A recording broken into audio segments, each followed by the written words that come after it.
Class 11th, Subject Physics, Chapter 1, Unit and Measurement, and today we will learn about measurement of length and its method, parallax method. First of all, length is measured by direct method and indirect method. In direct method, we use such type of instruments like meter scale, vernier callipers, screw gauge, spherometer. तो यहाँ पर आप देख रहे होंगे कि direct method ऐसी होती है जो इंस्ट्रूमेंट बेस्ड होती हैं. इंस्ट्रूमेंट हमारे पास जैसे मीटर स्केल है, जनरली आपके पास होता है स्केल, उस स्केल से आप लेंथ मेजर कर लेते हैं. वर्नियर कैलिपर्स लैब में मिल जाता है, स्क्रू गेज, स्फेरोमीटर ये सब लैब में होते हैं. इससे भी हम किसी भी चीज़ की जो है लेंथ, विड्थ, हाइट और उसका स्फीयर का डायमीटर ये सारा कुछ मेज़र कर सकते हैं. तो इंस्ट्रूमेंट से जब मेज़र कर सकते हैं तो इसे हम डायरेक्ट मेथड कहते हैं. अब इनडायरेक्ट मेथड में जो है हम इंस्ट्रूमेंट का यूज़ नहीं करते हैं, बल्कि कुछ टेक्निक्स होती हैं और कुछ फार्मूलेज होते हैं. उन फार्मूले पर हम बेस्ड इनडायरेक्ट मेथड यूज करते हैं. जैसे यहाँ पर पैरेलैक्स मेथड है, इको मेथड है, सोनार मेथड है, लेज़र है, रडार है, ट्रायंगुलर मेथड है, लेयर मेथड है. लेकिन इस चैप्टर में आपको पैरेलैक्स मेथड ही पढ़ना है, तो इसको चलिए समझते हैं पैरेलैक्स मेथड होती क्या है. तो पैरेलैक्स मेथड समझने के पहले एक प्रैक्टिकल करके देखिए. एक वॉल पर एक लाइन को ड्रॉ करिए और एक पेन लीजिए. उस पेन को आप एक आँख के सामने रखिए ताकि ये दिखाई न दे, और दूसरी आँख को आपको बंद रखना है. इसके बाद हमको क्या करना है, इस आँख को बंद करना है, पेन को नहीं हटाना है और इस आँख को खोलना है. तो अभी देख रहे थे कि इस आँख में सीध में था तो ये हमको दिखाई नहीं दे रहा था, लेकिन जैसे इस आँख को खोलेंगे तो ये आपको ये दिखाई देने लगेगा. तब आप क्या करेंगे, इस पेन को थोड़ा सा इसको डिस्प्लेस करेंगे. इतना डिस्प्लेस करेंगे कि फिर ये इस आँख से दिखाई न दे, क्योंकि इस आँख को आप बंद कर लें, इस आँख से देखना है. तो ये जो रिलेटिव डिस्प्लेसमेंट है इनका, इसी को हम क्या बोलते हैं, पैरेलैक्स बोलते हैं. क्योंकि अलग अलग जो हमारी लाइन ऑफ साइट होती है, अलग अलग आई की फोकस होती है, वो अलग अलग होती है. आपको आश्चर्य होगा, आप करके इसको देखिए, मज़ा आ जाएगा. चलिए तो अब समझते हैं यहाँ पर क्या है. Parallax is a displacement in the apparent position of an object viewed along two different line of sight. तो यहाँ पर देखिए पैरेलैक्स क्या हो गया, किसी भी ऑब्जेक्ट को हम 2 पॉइंट से देखते हैं तो जो उसमें अपरेंट डिस्प्लेसमेंट होता है उसे ही हम क्या कहते हैं, पैरेलैक्स कहते हैं. The distance between 2 points of observation is called basis.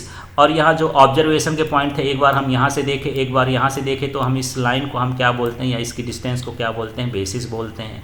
और यहाँ पर जब and angle between 2 direction along the planet is called parallactic angle. और ऑब्जेक्ट से यहाँ पर जो हम एंगल बनाते हैं, ये वाला एंगल, ये कहलाता है पैरेलैक्टिक एंगल कहलाता है उस ऑब्जेक्ट के साथ. तो यहाँ पर हम इसका यूज क्या करेंगे, ये पैरेलैक्स होती है, ये तो आपको समझ में आ गया. लेकिन इसका यूज जो होता है, it is used for the estimation of large distance and size of near by objects in the space. तो स्पेस में जो आपके पास स्टार्स हैं, सन हैं, प्लैनेट हैं, तो इनको हम यहाँ पर उनकी साइज एस्टिमेट कर सकते हैं, उसकी डिस्टेंस एस्टिमेट कर सकते हैं. तो ये इसका यूज होता है. अब चलिए समझते हैं कि सन की डिस्टेंस अर्थ से कैसे एस्टिमेट की जाती है, कैलकुलेट की जाती है. तो estimation of distance of the sun from the earth. तो इसके लिए सबसे पहले हम फिगर देख लेते हैं, तब फिर हम यहाँ पर इसको समझेंगे. यहाँ पर ये फिगर है, जहाँ पर ये यस है, ये सन कहला गया, ये अर्थ कहला गई. अर्थ के एक पॉइंट से हम सन को ऑब्जर्व करते हैं, यहाँ से देखते हैं, और दूसरे पॉइंट से भी इसको देखते हैं. तो यहाँ पर हम ले सकते हैं कि जो ये सन से यहाँ तक की डिस्टेंस है, ये इसका डिस्टेंस कहला गया, इसको रेडियस मान सकते हैं. ये एंगल हो गया पैरेलैक्टिक एंगल, ये बेस कहला गया. तो हम एंगल को कैलकुलेट कर लेते हैं. इसके बेस को हम अर्थ में ही हैं तो इसको कैलकुलेट कर लेते हैं. हमको डी की डिस्टेंस चाहिए, तो सिंपल सा एक फार्मूला होता है, angle equal to arc upon radius. उसी फार्मूले को यहाँ पर अप्लाई करना है. तो जो हमने फिगर ड्रॉ किया है प्रॉब्लम का, उसी को हम यहाँ पर वर्डिंग कर रहे हैं. Consider S is the sun viewed from the earth from point A and B. We take AB equal to B as an arc of circle with center S and radius AS equal to BS equal to D and parallactic angle theta for small angle. तो यहाँ पर अब देख रहे हैं कि इसको कैसे है. यहाँ पर जो आपने वर्डिंग की है यही लिखा है, consider S is the sun and sun is viewed from earth from point A and point B, where B is arc, theta is angle and d is the radius of the arc. Now for small angle we know that angle equal to arc upon radius, इसको आपने 10th में पढ़ा होगा। अब इस फार्मूले के हिसाब से वैल्यू पुट कर लेते हैं। यहाँ एंगल क्या हो गया थीटा, यहाँ पर जो आर्क का रोल कर रहा है वो बी है तो यहाँ बी हो गया, रेडियस हो गया डी। अब हमारे पास जो है ये नॉन वैल्यू है, थीटा हमने कैलकुलेट कर लिया, बी भी कैलकुलेट कर लेंगे। अब डी को हमको निकालना है तो डी को इधर ट्रांसपोज कर देंगे तो D equal to B upon theta हो जाएगा। D is the distance of the sun from the earth. तो इस तरह से यहाँ पर हमको सन की डिस्टेंस मिल जाएगी अर्थ से। इस तरह से हम किसी भी प्लैनेट का हम या सैटेलाइट का या फिर कोई भी हेवनली बॉडीज़ हैं उनकी डिस्टेंस इस मेथड से मेजर कर सकते हैं।